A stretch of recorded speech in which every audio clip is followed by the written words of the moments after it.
You can run toward gunfire and still struggle to walk into your own living room. You can lead under pressure and not know how to talk to your family. We've lived that tension. Hi, I'm John. I'm a retired Army veteran, a law enforcement chaplain, a mental health professional, an assistant team leader in a hostage and crisis negotiation team, a husband, and most importantly, a father. And I'm Sarah. I'm the wife and mom who holds the line at home. We've seen what trauma does, what silence costs, and what faith can rebuild. We're here to talk to you about the part that nobody trains you for. Welcome to After the Call. What's up, everybody? Welcome back to After the Call with John You and saying Sarah. it to me or you saying it to them? I say it to both of us. It's hard to get used to the I camera know, being over there. It's weird. But this is what you wanted. I want to have a conversation with you. I know. I don't want to be both of us staring at a computer screen. I know. I thought about putting the iPad there and have it face me and then have that camera face you. But I was like, we've got this working. That would be fancy, but this is working. We got this working right now. So, So maybe if you like it the other way, let us know. Yeah, that means you have to vote Yeah. and make comments. Yeah, because I just don't like that us both. I mean, it's not a secret. Sarah does not prefer the YouTube or us even being on this part. But if we have to be, I prefer to have a conversation with you. Yeah. In front of people, which is weird. Yeah. Okay, so anyways, how are you? I'm good. How's it going? I I'm did good. not get comfortable. How do you not get comfortable? Because I've been kids driving yesterday. Yeah. So you went to Texas Tech yesterday to see our daughter, who's a tour guide at Texas Tech. Yeah. How was that? She did so good. She did so good. She has like this huge script. It reminded me of your teaching airborne school days. Okay. And where you had to memorize that whole script and just know it by heart. But I think Maddie's done it so many times that it's just. But the most impressive thing about her is that. Oh, you put your hat backwards. The most impressive. Are you getting flirty with me? Yeah, just a little bit. Okay. Is it because it's date night? It is. So you're getting flirty. Okay. Yeah. Anyways, the most impressive part of our daughter doing the tour is that she can do it all while mic'd up and having a crowd of people follow her, and she's walking backwards the whole time. Which is funny because she's the most uncoordinated person around. Right? And she's the quietest. Like I have a children's book out about our 4 girls, and Maddie Mouse is in there because she's our quietest child. Right. So to see Maddie Mouse flourishing and like clear, and she was funny, and I was really impressed with her. So you brought it up just now, not to switch off of Madison, but you just brought it up. What? So tell our listeners about your children's book, because a lot of our listeners have kids. They have grandkids. Oh, yeah. Yeah. Well, they have older or younger nieces and nephews. Yeah. Well, my first children's book took me forever. I wrote it while you were in the hospital. Mm-hmm. It reminded me of our 4 girls, and it's our 4 girls in animal form. You can find it on Amazon. Maybe you'll put a link or something. I don't really want to talk too much about them. Why? I don't know. But then there's a few more books, and then what are they? If somebody wanted to search on Amazon to find you would just search Sara Hosea, and then the books. There's a few of them. I can't remember all the names right now. We have D4 the dinosaur. D4 the dinosaur about our grandson. That's the most recent.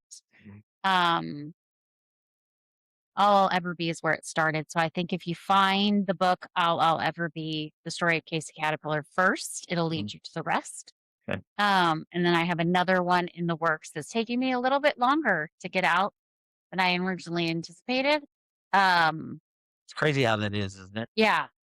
But it's a funny play on you and George Samron. Oh, goody. Yeah. So I'm excited about that. It's like a whole video based on you. But I mean, Great, one big long gay joke. I should have made them gay. Maybe they'll hold hands once or something. But no, we're not going to even get in there because they're children's books, and we don't put that agenda on our babies. No, I know. But it's taking me a little bit longer. I think we've had too much going on for me to sit down and The illustrations are what get me the most, you know that. The words Mm. come easy, the illustrations not so much, So you have to be like me and get up in the middle of the night and come in and write, right? 5 or 6 I think chapters. my own writing slowed down when I started teaching Yes. kids how to write books Yeah. because I teach writing class at our co-op, and by the end of the semester, we have a bunch of brand new kid authors, which is fun and exhausting at the same Mhm. time. So um And you don't let them use AI. I don't. Well, I let a couple of them use AI only if they're struggling with the illustrations, but um I really have them make it has to be their ideas. Right. And it's funny how many children come to a writing class and don't want to write. Yeah. And so I tell them in that class, I'm not just your teacher, I'm your editor. So I'm going to pick apart and move it around and all the things. And you're And fierce as an editor too, I have to oh, say, why do you say that? because you are. You think You I'm are the fierce as word. an editor? Yes, you are the word Nazi I at am. punctuation I'm a grammar Nazi. Nazi. I wear that pride. I wear grammar Nazi as a title as proud as I wear mamarazzi. The girls have called me mamarazzi for years because I insist on taking pictures. But it's funny because at the end of every vacation, who wants the pictures? The kids. Yeah. So Yeah. grammar Nazi. I mean, maybe these authors will grow up and realize that their editor was crazy, but I show up. But it helps though. Like I know my first 3 books you edited, I and did a then lot more editing. I I do a lot less editing for you than I ever did before. Like before, yeah, it was yeah, pretty bad. yeah, but you've been really great at it. But I don't the Bible studies that I came up with, you didn't really edit those ones so much. Mhm, You made sure that the verses were correct and mhm, all of that, and mhm. the meanings and the stuff went along. But Yeah, but I think you've really grown as an author. Like, you know, like I think our first few books, and any author will say, like the first few books, you're nervous and you don't really know what your writing style is, and you're trying to figure yourself out. And then I think after a while, you kind of know yourself and you know your thoughts, and they become a little easier to put on paper. I think Armor and Intimacy though was my hardest book to write.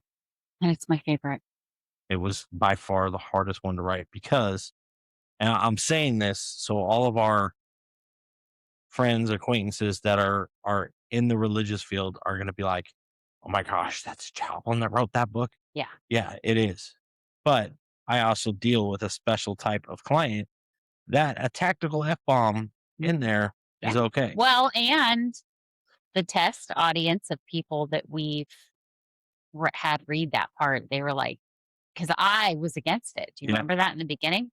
I was against that some of the verbiage and language that was, I mean, my editor heart was exploding and I did not like, and not in a good way, because I was afraid of the critics. And then we tested it on a few different first responders, had them read just an excerpt of that book.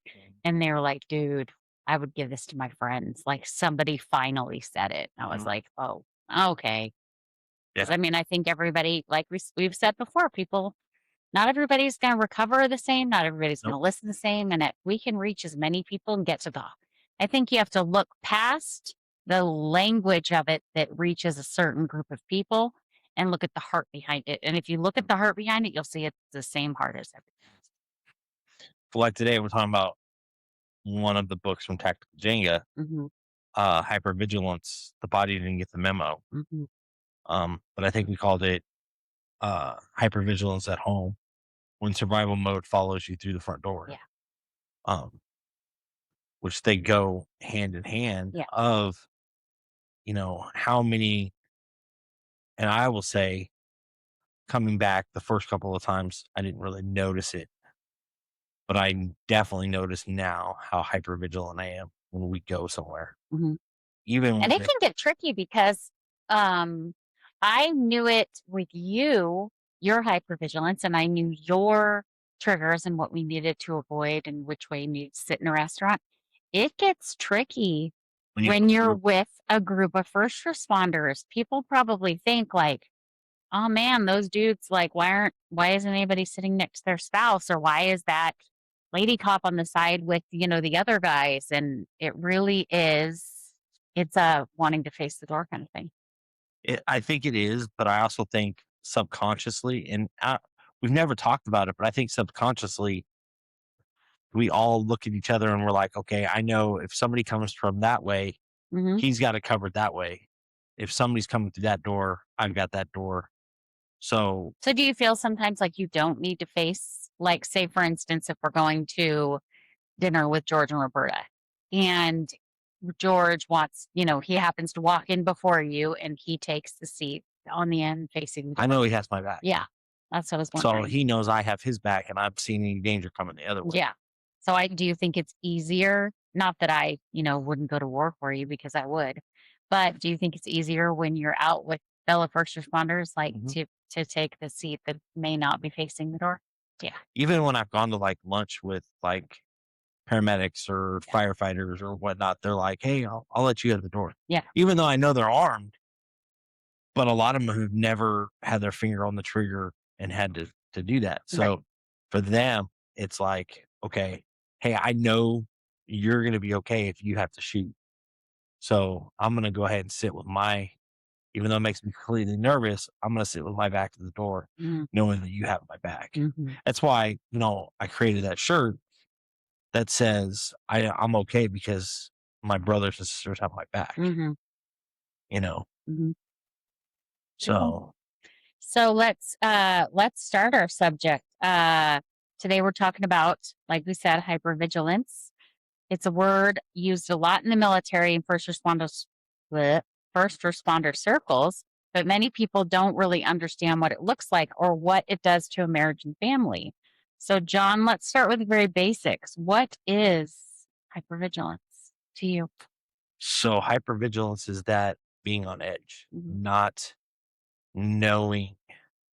So for example, if you have worked a 12-hour shift and you come home Mhm.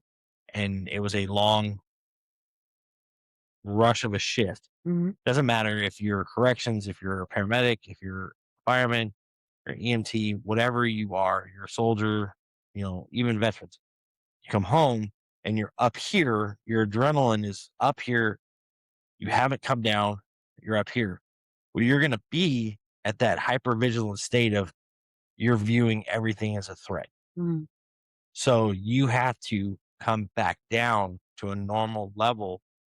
And if the number one answer I get from people when I've surveyed, 100 first responders, hey, do you talk to your spouse? No, I don't talk to my spouse because they're not going to understand. I don't want to put that burden on them. Mhm. What's putting the burden on them? Mhm. Not talking about it or the fact you come home and you're an asshole? Like, what's worse? What's worse? Hey, you have problems in your marriage. Well, why do you have problems in your marriage? Well, we just don't communicate. Well, what don't you communicate? Well, he comes home and he's moving stuff around and he's, you know, hypervigilance can be several different things. Mhm. You can come home and say your wife is cleaned. Well, you start moving stuff in the cabinets because it's not in the same place Mhm. because you're used to having that pattern and you're looking for normalcy, but not being able to get that normalcy. I never even put those two things together that, especially when you were in the military, I would get stir crazy Hmm. even when you were just at work. And so my version of cleaning would be to rearrange the house Hmm. before you got home, thinking that it was like something new. And, especially when we were in Georgia for so long, because I was getting so ready to move. So when I couldn't move, Hmm. we just rearranged furniture. And I never, until just this moment, put it together that you probably wanted to come home and know this is where this is where that is. I know it is 16 steps from my side of the bed to the bathroom. Mm, I know it's 32 steps from my side of the bed down the hallway to the refrigerator. It's 37 steps to the back door to let the dogs out. mm, I can do it with my eyes closed in pitch black because I know where everything is. mhm. Now, add in having 6 dogs into that mix and them leaving a bone on the ground Ugh, or those are worse than Legos, man. yeah. I know those indestructible bones. Like, shout out to the companies that make indestructible bones for our kinds of dogs, but If you're Holy looking for moly. somebody to advertise on, we're open to sponsors. We would love to be sponsored by Kong. I don't even think they're Kong. They're just Yeah, all of those ones that we they're have. terrible. I mean, they're Yes. terribly wonderful because our dogs can't eat the crap out of them, but they're terribly awful because they're like stepping on a Lego times a million. Times 100. I mean, it's terrible. Yeah. And then last night, was I dreaming it? I mean, we have 6 dogs in the house and the turtle and the bunny. And this summer, we have a couple of grand kitties that are here visiting us. And what was I dreaming last night when we both heard that noise that we had both never heard before and you had to get out of bed? Yeah. No, it happened. Yeah. It happened. Yeah. I thought somebody had come through the front door. Yeah. Because, well, they're in what will be my office. Mhm. And so it would make sense that you would think somebody would come in the front door because there's technically an outside entry door on that door on my There's office. soundproof doors. Yeah. Yeah. But I heard something, but I mean, when you're home, and that's the thing, I think my own hypervigilance is on point when you're not here, but it's completely off when you are, which almost isn't fair. Because I just said, you were like, I hear something. And I was like, I hear something too. And then I saw you get the gun and get out of bed, but then I fell back asleep. I was like, Well, dude's got it. so I heard the noise. I heard Freya growl. Mm, So I was like, okay. My first thought was, okay, where's Tyler at? mhm, So when I went to Tyler's door and opened it, Wolfie came out and the hair on his neck was standing up. mm, So I was like, okay. And I made him stay next to me mhm. because the last thing I want to do is if somebody is in the house and I have to shoot them, Yeah. I don't want Wolfie to get in the line of fire. Yeah. Even though I am going to send Wolfie after him Yeah. to stop threat. But so I moved through. So when you knew Wolfie was in Tyler's room, you knew Tyler was in there. Yeah, I They were looked, in there made sure together. Tyler was in there, and then proceeded to clear the rest of the house at that point. Yeah, slipped right through that. And what's crazy is, and some people will get this, some people won't get it. In the back of my mind, I started playing. Did I pay the car payment? Did I pay this? Did I pay that? Is it the repo man coming? Repo man outside. coming Oh to get my gosh, John. But it's things that go through your mind when you have something like that happen, and you're like, okay, what is it? Hmm. What is that? Going through. Hmm.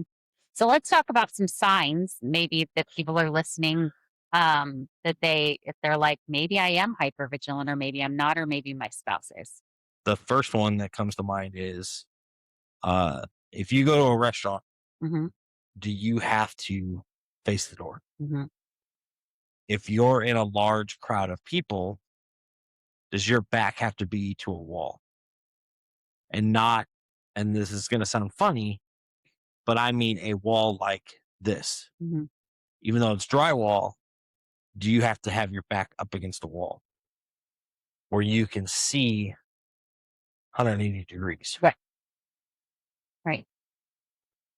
Another one is, do you notice every person who walks in? Mm-hmm. Mhm, 100%. mhm.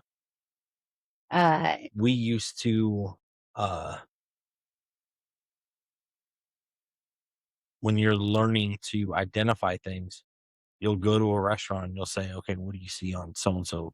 oh, And you pick out da, da, da, da, da, da, da. mhm, mhm, So mhm. What about, oh, there it is. You hear every unusual sound at night. That was us for sure.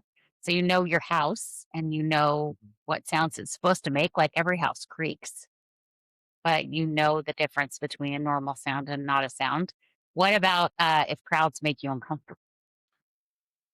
so that's definitely another form of hypervigilant. Um, that is where your nose becomes your greatest ally Mm, because you're smelling for C4 has a distinct smell. mhm, Silver nitrate has a distinct smell. mhm. All of those different explosive devices have a certain smell. So it's not S- necessarily the people in the crowd. It's what Oh, could it's happen to the 100% crowd of people. people, or it is the people. It is 100% the people. And this is going to sound profilish. It's going to sound racist. It's going to sound, but here is the fact of the matter. Mm-hmm. Wasn't a white guy that hijacked a plane and crashed it into the Twin Towers. Mm-hmm. It was a Middle Eastern person Mm-hmm. from Saudi Arabia, from Kuwait, from wherever, Mm-hmm. hijacked these planes, crashed them into a tower. So do you think as Americans, we already are like predispositioned to just look for people now? Well, that and the fact that we know that at least 25,000 Afghan refugees were brought into the United States Right. without being screened. Right. True. And not all of them were good. Right. So Right. that now, in saying that, does that mean that a white guy can't go shoot up a school? 100%. Yeah. We've seen it. Yeah. To go even further into that, now, if you see somebody who is wearing a backpack and they're in a crowd of people, Mhm. you're going to be a little suspicious of that. Right. If it's 100 degrees out and somebody walks in with a trench coat, bet your ass I'm going to have my hand on my gun and I'm Which going goes to back to you noticing every person that walks in. every person that walks in. Right. What about your body tenses up when someone comes up behind you? 100%. Mm-hmm. That's a huge, huge form, which is why you put your back to the wall. Right. Right. What about you have a hard time relaxing even on vacation? 100%. What can that 100%. look like? Huh? What does that look like? What can that look like?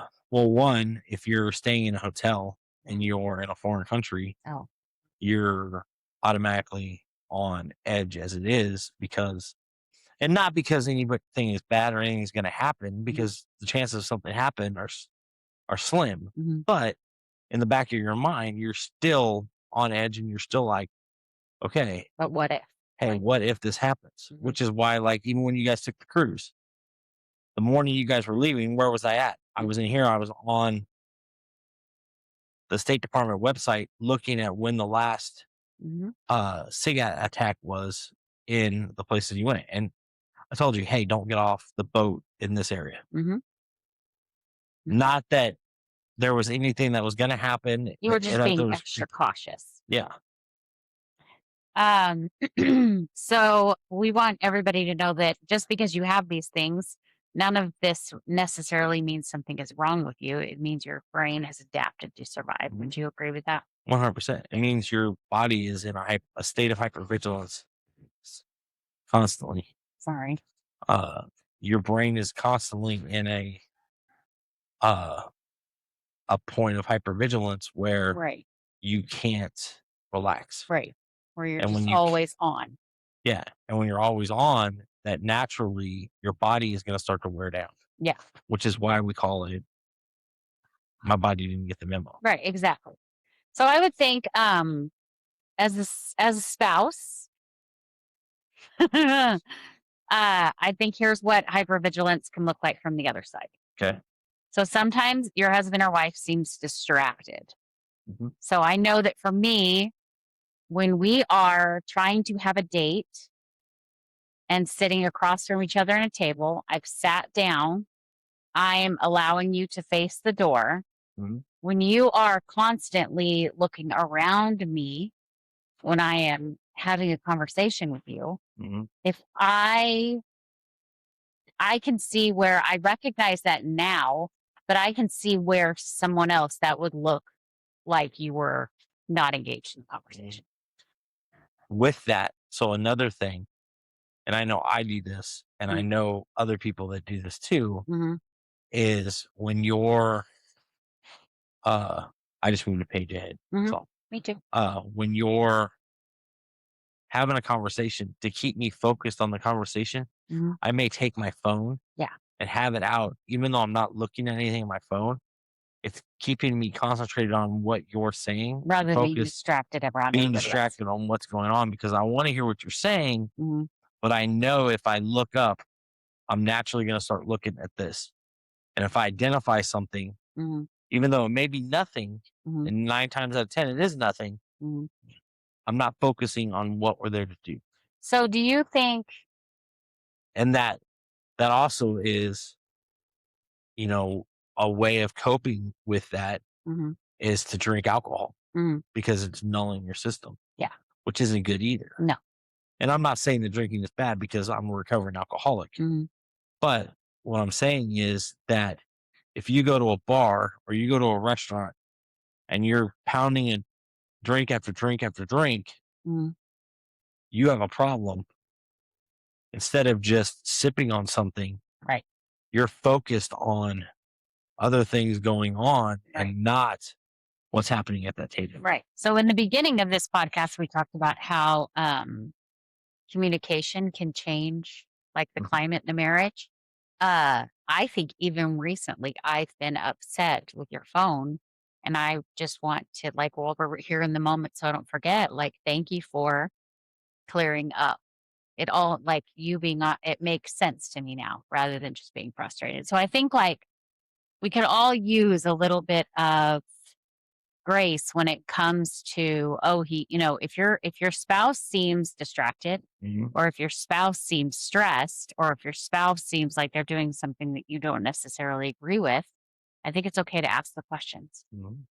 And And with that, there are some emotions that are hard to describe. mhm, So if you're married to a first responder, mhm, paid, unpaid, whatever it is, corrections officer, paramedic, deputy, agent, whatever, and they come home and they're a little off, mhm, you'd be surprised what a hug can do. The science behind just giving them a hug and saying, "Hey, it's okay. I'm here for you," mhm, is huge mhm, because you're getting that touch. You're filling the love bank without realizing you're even filling the love bank, and you're letting that person know, "Hey, it's okay. I sense something's off. mhm, I'm here if you want to talk about it." mhm. Because there's stuff that's happened that I don't know how to put into words. Yeah. You know, Well, and even I think, I do that. And look, I have 8 years of school and I'm working on my PhD. mhm, There are calls that I come home from where I sit in the driveway and I'm like, how the fuck do I tell my wife that I just saw a 12-year-old blow his head off? mhm, How do you describe that? yeah. How do you put the feelings of what that was and towards? Yeah. How do you, you know, we're going to talk about it more down the road in another episode. I'm going to have somebody come in.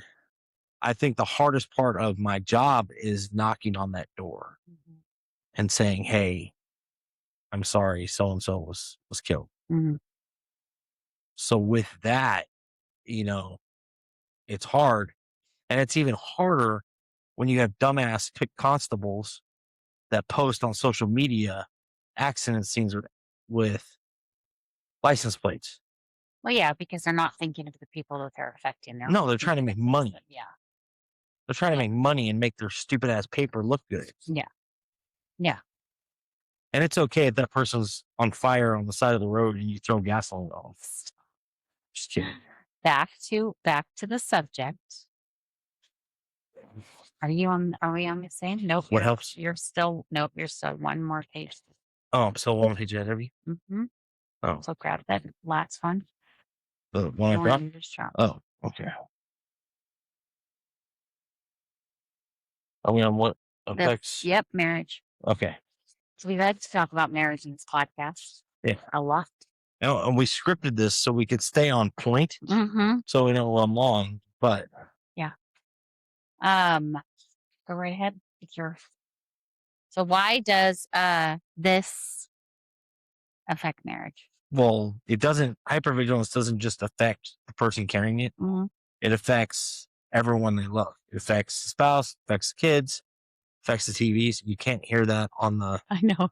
thing. So uh when you're always prepared for the next emergency, you intentionally become impatient. You may overreact to small problems because your body interprets them as bigger threats, which we've had that conversation We have. where I go from 0 to 100 on things. And you're like, well, no, and having combat patience to take a step back and go, okay, what are we talking about Mhm. here? Mhm. Okay, still cut sling load. throw them out the door. But with that, Keep kicking the microphone. you know, uh, sometimes you withdraw. Sometimes you're just emotionally numb, which happens a lot. I think that can happen when you just don't have the words to say. It's easier Yeah. just to go numb than to like try and. Well, it's because people aren't taught the science behind it, Mm, which is one of the reasons why I wrote this. Because one of the things on here is the science of fight or flight. mm, What causes you to activate that to go? mm. So naturally, a first responder's response is to fight. Well, and a person dealing with hypervigilance is going to Fight. fight. Someone that isn't prepared for it mentally, physically, whatever, Mm, their natural reaction is going to be to run, mm, which is why when gunfire rings out in a school or rings out wherever it is, most people run away from it. You have those select few that run towards the gunfire mm, because they know, okay, there's a threat, mm. But it takes fight a or flight. special, I mean, it takes a special kind of person to have that run towards danger, not away from it. Mhm. I think the body's natural reaction is get away from that. Is it though? What says that the body's natural reaction is to run from it? I have no idea. I only know my natural reaction is to run from it. It's the way people are interpret to danger. Mm, It's how they're raised. mm-hmm. Sure. And I didn't, so for me, I didn't really realize that until I sat down to write that letter for my dad's birthday Mm, that turned into a book. mm, That's where I realized, oh crap, all those times where he was mad, he wasn't really mad at me. He was overreacting to it because he was hypervigilant. right. That makes sense. That makes sense. So on the family spot side, when this happens, the spouse often starts walking on eggshells, and you find yourself wondering, is today a good day to bring this up? Should I wait? Maybe I'll just handle it myself. And over time, that creates emotional distance, not because either person stopped loving each other, but because both are trying to survive. Hmm. And, with that, a spouse should never worry. And I'm guilty of this, and I'll be the first to admit it. I'm guilty of this, of you being on eggshells to go, well, should I bring that up? Mhm. He's already got so much going on. Do I want to add one more thing to the plate? And in reality, sitting down and saying, hey, it's like the car thing. Mhm. I was trying to deal with it on my own instead of just saying, hey, this is how much we pay for this. This is how much we pay for that. Mhm. Let's get rid of this freaking huge payment. Mhm. Go to something smaller because it is the only the three of us right now. Mhm. And let's redo this. And we did. And we are saving almost $400 a month Mhm. by that. Mhm. So, Mhm. And I think on my side, I see the way that the world pulls at you and the way you're trying to balance the bills and trying to balance the county and trying to balance all the calls and trying to do all the things. And the last thing I ever want to do is add one more thing to your plate.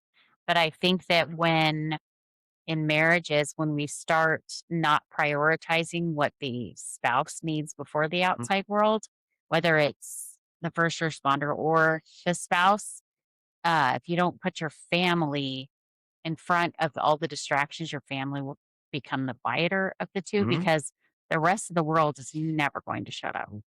which is why. So we've kind of talked. We haven't really talked about it, but why I recruited you and Tyler into Yeah, that's life coaches. Jump Master Life Coaches Hmm. for the simple fact of this is a family organization. Right. Yes, Ward is the CEO, but Vivian is just as involved Hmm. in the organization helping Ward with his stuff. Hmm.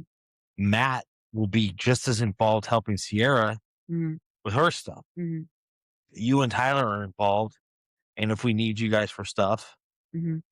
Ty handles all of our filing of paperwork and stuff. Well, and I think when I when I was brought on board into the organization, I think that it helps me understand more of what goes on behind closed doors, I guess, good way to say it.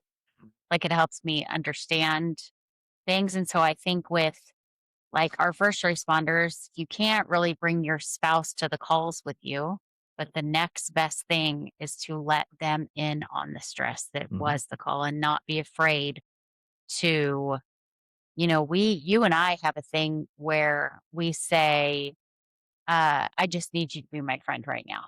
Mhm. And it just means not that your spouse doesn't listen, not that your husband doesn't listen, your wife doesn't listen, your boyfriend doesn't listen, girlfriend, but your friend is just there to let you download on them. Mhm. And I think that the more we just take all the armor off and just download to each other, Mhm. then you won't be walking in this. Should I talk to him? Should I not talk to him? Because I think if you know that your spouse has had a rough day, then maybe the conversation can wait if it's about, I don't know, Something stupid. something stupid. But if it's something important, you can simply say, I know that you've had a rough day, but can we address this? Yes. You know, 100%. right?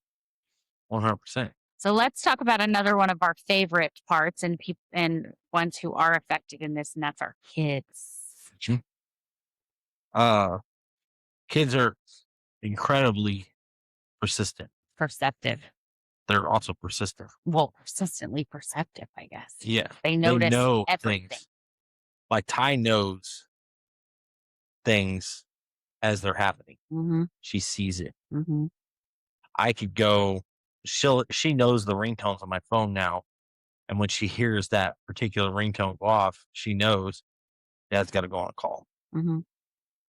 And I think as our kids are getting older, they're getting so good at reading us. They knew it in the house, but I also wondered, like, if they would ever feel it. Like, I thought, well, the temperature affects the kids that are in the house, but I think the temperature affects the kids on the outside of the house too.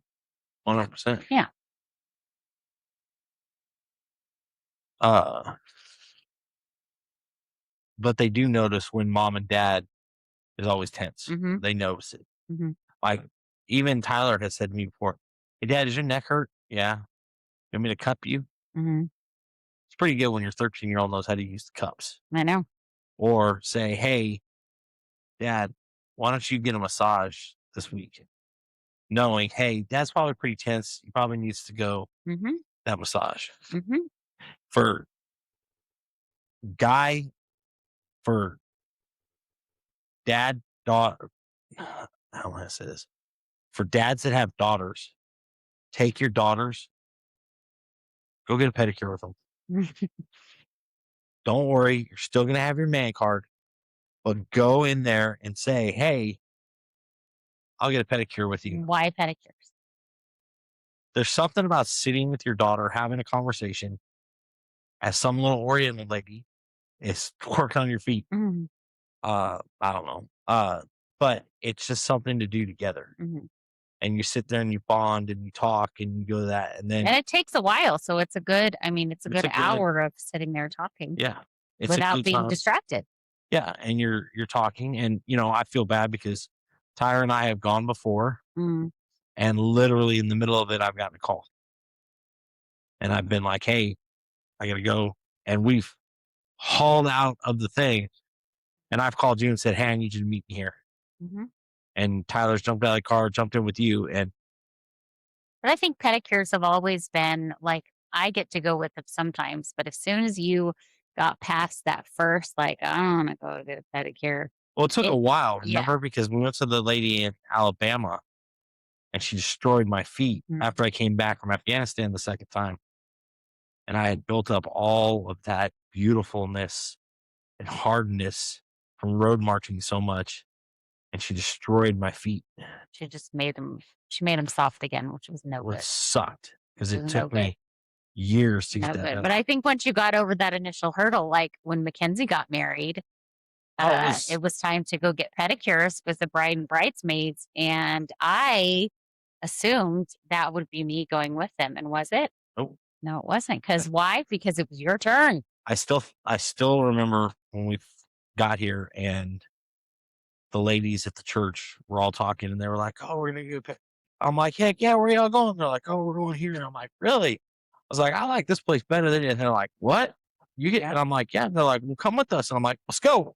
Yeah. And they were like, you, and everybody in the office was like, he's going with him? Yep, he is. Yeah. And you don't just get, I mean, full disclaimer, you don't just get a regular pedicure. Oh, heck no. If you're going to get it, you're going to go all out. Yeah. You get like the rose petals and the things. The ladies are always like, you want what? And you, The honey and tea one is the best. mm, There is something about the honey on your feet getting rubbed in.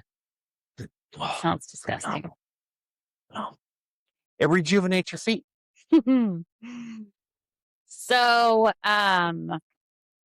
when everyone seems to tiptoe around certain subjects, that is why it's so important that we talk about these things in healthy, age appropriate Yes. ways.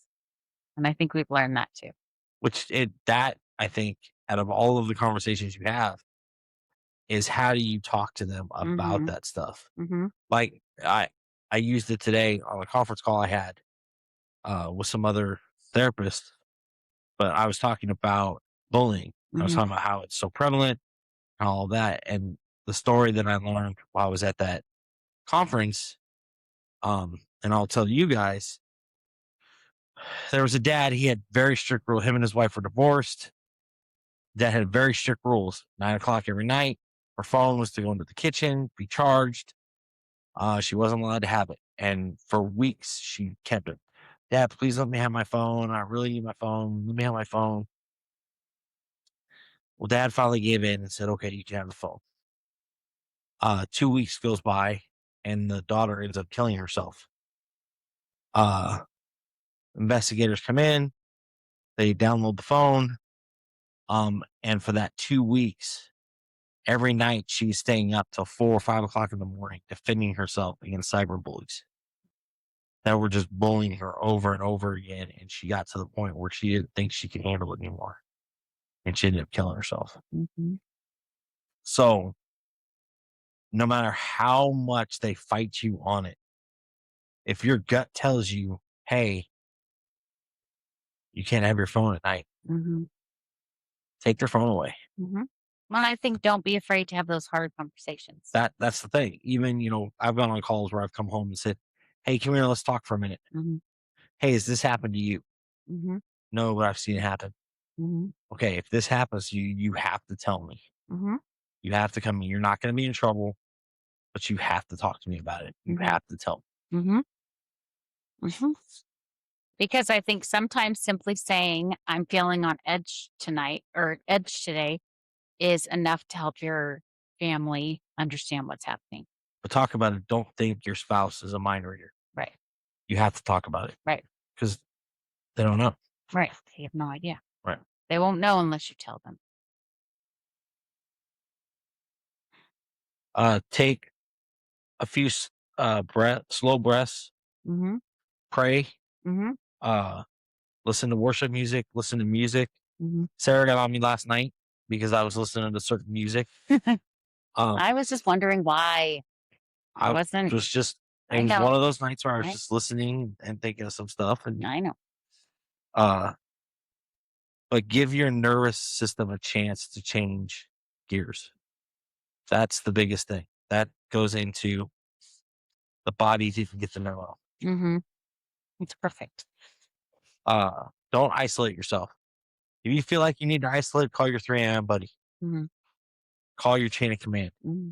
If you are a law enforcement officer in the great state of Texas, by Governor Abbott's rule and by legislation in the state of Texas, no matter what your HR director tells you, you have 6 days of paid mental health leave that you can use before you have to go on FMLA. What does someone do if their HR says that they can't? You call the Attorney General's office and you file a formal complaint against your HR director. Mm-hmm. And if they need someone to back them up, they can call Jump Master Life Coaches. Then call Jump Master Life Coaches. If you're down south, there's other agencies you can call. Mm-hmm. Call. Say, hey, look, this is what's going on. But with that, you have to actively be seeing a counselor, a therapist, counselor, or whatnot. Right. If you're TCOL certified, all TCOL requires is a fit for duty report. So that's agency specific. If you get an officer involved shooting, some agencies may say, hey, I don't need that. Like our agency, hey, you have to get a fit for duty report. Mhm. So I'm by Can seeking feature. mental health affect No, my job if I'm a first responder? no, it cannot. Can they take away pay? No, Can they demote me? no, Can I get extra shifts because I decided to take some time off? no, no, you can't. If you see an outside agency, unless Tyler's getting a phone call, Mhm. unless that agent, unless you give permission to that therapist that they can talk to your agency, they can't. Now, it's a double-edged sword. If you have to get a fit for duty report to return to work, they'll get a copy of that. And in that fit for duty report, it's a signature. Mhm. It's not what you've talked about, but the therapist will keep a copy of your test results, all that stuff. So they have. Mhm. Mhm. So what can we do? What spouses can do, we as in me and those like me. I think if I could go back and tell myself these things, I think I'm a little bit better about them now, but I even like you said, Mhm. we are talking about it as we're learning about it. 100%. 100%. So we do not stand on a soapbox and say, well, this 100% works for me and I never get frustrated with my Mhm. spouse. Ever. Yeah. Because I think that would be a flat out lie. So what I can say is, remember, don't take everything personally. Yep. Not every quiet evening means your spouse is angry. Right. It doesn't. With that too, if your husband comes home and says, hey, babe, tonight I'd really like to play some video games. Mhm. Now, if it's like out of the norm and they're like, hey, they want to play some video games because they're trying to decompress, let them play it. Sit down with them and talk to them. Mhm. You've sat down with me Mhm. when I played games just to watch Mhm. and see how I am. Well, because there's a difference between being in a habit and playing your games over and over again and ignoring your family than taking a break and just decompressing with it. Now, with that, there's a disclaimer. You ready for the disclaimer? Sure. Disclaimer is if it's college football season and your spouse comes and says, Oh, hey, stop the it. game I want to watch, my team is playing tonight, don't bring up shit Don't and listen to expect them him. to have a hard conversation. Don't listen to him because a long time ago, before we had things called streaming networks, we couldn't pause the TV. So that bullshit excuse would work. No, it doesn't. Now, No, because pause the TV, man. no, because your phone goes off and tells you what the final score of the game I is. know. So you'll know. I don't want to know. I Missing. want to watch it and see. I want to make sure defense doesn't choke a minute 30 left. Anyways, Lincoln Riley, pull your head out of your fourth point of contact. instead of assuming, ask gentle questions. How's your heart today? What do you need from me tonight? Sometimes they just need conversation, and sometimes they just need your Whoopee. presence. Oh, Yeah, presence. I Yeah. know. As soon as I read, "What do you need from me tonight?" I read this thing once. Booby picture. All joking aside, I read this thing that a spouse would text her husband, or he would text her, and they would say something like, "Because not everybody's running on 100% when they come home." Right. And so many things need to be done. And her husband would text her and say, you know, today's been rough. And she would say, what percentage do you feel like you're running on? Mhm. And he would say, babe, tonight I'm at a 40. I'm running low. I'm not quite out of batteries, but I'm about a 40. And she said, I will be your 60. Because we say like marriage is 50-50, but sometimes we have to be 100% for our kids. We have to be 100% for the outside world. And I think if a spouse can step in and be the 50% or the 40% or the 30 or even sometimes the 90 that the other spouse needs for that day. Like if you walk in the door and you say, Sarah, I'm at a 10. I cannot handle anything. If I say I can be your 90% tonight, and I take care of everything that I possibly can, Mhm. or you do the same for me, I think it can change the atmosphere. Well, there's a way to make it go up 20% too. Mhm. So if you're a male, Are you gonna say something nasty? I never I say can anything tell nasty. by your little If smiles. you're a man, There are apples in your your wife cheeks showing right you now. her your wife showing you her boobs Oh, will seriously. take it up 20. If you're a female first responder, your husband showing you Okay. his thing will make it Okay. go up 20%. Just Okay. saying, true fact. Okay. As we get into the part where it says, as we're gonna talk about scripture and Well, no, we still gotta get through our part. mhm, So, mhm. uh, Sarah, after everything you've experienced, what's something you've learned important? Mm. That Saying a boob picture will help? yeah, sometimes. I was gonna say that, you stole it from me. I think flirting with your spouse goes a little bit Mhm. a longer way than we think it does. But I would think what I've learned as someone who I think you are very good at when something is bothering you, you say to me, such and such bothered me today, and I think we should talk about it. I am not that way. I will let things boil to the top until they're bubbling over and then be so angry. And so I think what I have learned that if something is bothering me, don't sit on it until it becomes you've been doing X, Y, and Z for the past 6 months and I'm really bothered now. I think that a conflict, even a healthy conflict, can be handled much better when someone is honest about what is bothering them in the moment. Like that stupid fly is Like that bothering me. stupid fly is bothering you, I can tell. Yeah. I can tell. What have you learned? That it's okay to talk. Oh, It's that's okay a big to one. bring it up. It's okay to not be okay. Mm-hmm. It's okay to say, "Hey, you know what? I'm struggling today. Mm-hmm.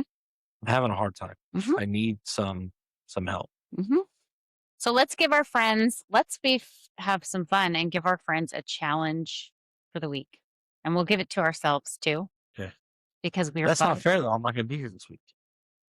But I mean, we'll be in contact. I mean, it's Yeah. not like, you know, too much. But if you're the one living with hypervigilance, tell your spouse one thing you're feeling instead of keeping it inside. Okay. If you're the spouse, ask one question instead of making one assumption. That one conversation could begin changing your home. So I would like to say uh that I assumed something about you while I was out of town. What? I heard little birdies told me something about you, that you were vaping every once in a while.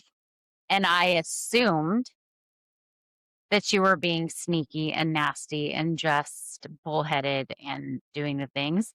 And then what hit me without you even realizing it is when I talked about it, you were just kind of like, you were like, you had the oh crap like you always have when you get caught with something. But you said to me, things are just really stressful for me. And sometimes I just need to decompress. I'm not doing it all the time, but sometimes it's kind of like when your spouse, has a drink or a beer or just to decompress themselves. And I think that the conversation could have been handled better if I had asked, what have you been carrying so heavy that drove you to that? If I had asked that first instead of after. Mhm. I think one of those things, in all honesty, is I have been fighting the urge to go back to dipping again Mhm, because of calls, because mhm. of things going Because that's on. how you used to deal with them. Because it was 100%. And some people know this, some people don't know this. The last time I had a dip was 9 June 2012, Mhm, the day I got blown up. I literally had just put a cigarette out in the truck, mhm, threw a dip in, and then boom. mhm, So just like your body's reaction, and so you're trying. Hopefully they clean my mouth out. I hope so. I hope so. So we hope that today's episode helped everyone understand yourself or maybe even someone you love a little bit better.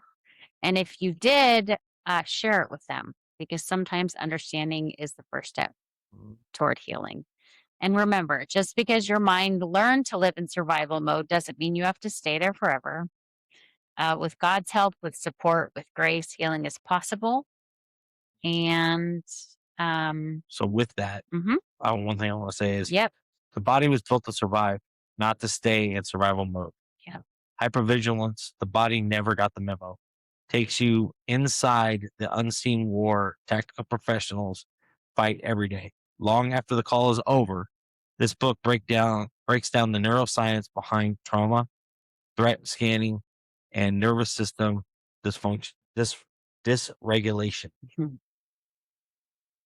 You've learned why your body stays active, why rest feels unsafe, why adrenaline becomes addictive, and how living in survival mode destroys your health, relationship, and long term performance. So, inside this book, these are what you're going to discover: the science of fight or flight activation, how adrenaline rewrites your brain, why hypervigilant won't let you relax, the truth about panic attacks and being psychology, mhm. It's okay. being overwhelmed, um, how sleep deprivation changes your brain and decision making, nervous system recovery and regulation strategies that can actually work, tactical conditioning for stress, threat, and high risk environments, the psychology impact of trauma one never talks about. Your body doesn't know the call ended. So, in saying that, one of the biggest things we can tell you is sleep. Mm, If you're not getting a minimum of 6 hours of sleep a day or a night, there's a problem. mhm. You need to get that. Yeah. The first thing I ask an officer that's been involved in a shooting, and I've changed this up till recently, is hey, how much sleep have you gotten? If they tell me, well, I sleep like 3 or 4 hours, okay, you may be sleep deprived and your emotions were a little bit pulled back. Right. Now I'm Because do not you think just exhaustion can make hypervigilance? Do you believe that it makes it worse? 100%, Yeah. Let me see that. 100%. So Mm, this is what the cover looks like. It is available on Amazon. I believe it's either 15 or 20. I like to be reading this one. They're all over there. Yeah. Mm, yeah. All 10 books are out right now. I'm currently working on the workbook that goes along with uh, all 10 books, different chapters within those books, pulled out the tests, all that stuff. Every one of these books, after a chapter, has 15 to 20 questions that it asks you about how you're feeling, how you're doing, all that stuff. So if you're struggling, it's okay. Mhm. Ask for the help.